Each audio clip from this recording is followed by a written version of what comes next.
Hello. ఆహ్, అయితే నన్ను కొంతమంది ఒకటి అంటారబ్బా, "నువ్వు భలే హ్యాపీగా కనిపిస్తావబ్బా! అసలు ఏందో సంథింగ్ అట్లా డిఫరెంట్ నువ్వు. నీ లోపల అసలు ఏమంటారు, ఏదో సాడ్‌నెస్ ఉంది, మూడ్ ఆఫ్ ఉన్నట్టు అట్లా కనపడవు.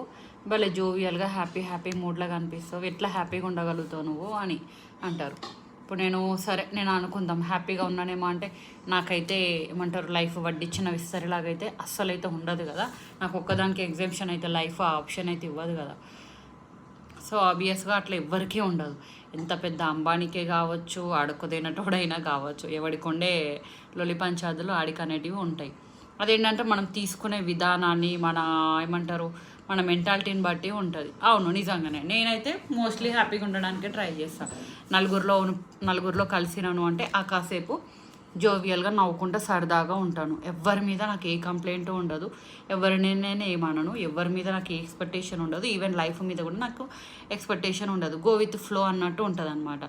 ఏవైనా పెద్ద పెద్ద వాటికి అవసరమైతే మ్యాక్స్ 1 వీక్ 10 డేస్ ముందు ప్లానింగ్ ఉంటుంది తప్పితే మోస్ట్లీ పెద్ద ప్లానింగ్ కూడా, అడ్వాన్స్ ప్లానింగ్ కూడా ఏం చెయ్య.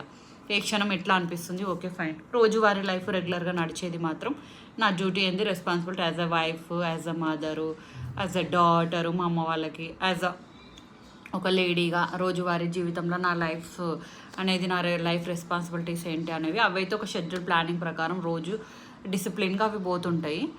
ఇక ఏదైనా ఫుడ్ అయినా, నిద్ర టైమింగ్ అన్నీ ఒకటి మెయింటైన్ చేస్తా. దానికి ఒక ప్లానింగ్ అట్లా చేస్తా చిన్న చిన్నగా తప్పితే ఇక లైఫ్ నుంచి ఏదో కావాలి దానికోసమని దీనికోసమని ఇక ఏదేదో ఉంటాయి. కొంతమంది అయితే ఏదో దగ్గర వాళ్ళ పెళ్ళి ఉందంటే దానికి కూడా 2 నెలల ముందు గాబరా పడిపోతుంటారు. వాళ్ళ ఇంట్లో ఈవెంట్ ఉందంటే 6 నెలల ముందే గాబరా పడిపోతుంటారు. అట్లా ఇవన్నీ అట్లా ఉంటాయి అన్నమాట కథలు మనుషులవి. అయితే అట్లా ఏ విషయానికి, ఎంత సీరియస్ విషయమైనా కానీ, సరే ఈ క్షణం ఇది ఇట్లా ఉంది, గడుస్తుంది, ఏం చేస్తాం, వచ్చింది కష్టం వచ్చింది, యాక్సెప్ట్ చేయాలా.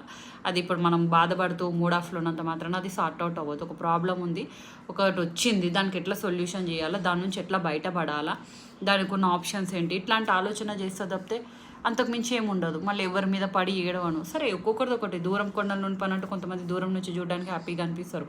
వాళ్ళకుంటే అది వాళ్ళు హ్యాపీగా ఉన్నారు, వీళ్ళు ఇట్లున్నారు అది అని చెప్పేసి ఒక కుళ్ళు పెంచుకొని ఒక రకమైన ఫీలింగ్ అనేది నాకు ఉండదు. సరే ఎవడికి ఉండేది ఆడుకుంటుంది. కొంతమంది కిస్మత్ తోటి మంచిగా కలిసి వస్తుంది, ఉంది. మనకి లేదు అంటే పూర్వజన్మ సుకృతము. ఒకడు బాగా లైఫ్ ఎంజాయ్ చేస్తున్నాడు అంటే మేబీ ఆడికి పూర్వజన్మలో ఏం పుణ్యాలు చేసిండో వాడికి రాసి పెట్టుంది. మనం కష్టపడుతున్నాం, కొన్ని ట్రబుల్స్ మనకు ఉన్నాయంటే మనకి ఇంతే రాసి పెట్టుందేమో. ఇట్లాంటి భగవద్గీత చదువుతా అప్పుడప్పుడు, అదంతా కర్మ ఫలితం అనేది నా అమ్ముతా అనమాట. సో అంతకు మించి ఏముండదు. బిజీ ఉంటా, మోస్ట్లీ బిజీ ఉంటా. నాకు నేను ఖాళీ ఉంచుకొని ఇంట్లో ఉంటే ఇంట్లో బిజీ, బయటకు పోయే పనులు బిజీ, ఎప్పుడు బిజీ. జాబు బిజినెస్ ఏం లేదు, ఫిర్ హౌస్ వైఫ్ అయినా బిజీ లైఫ్.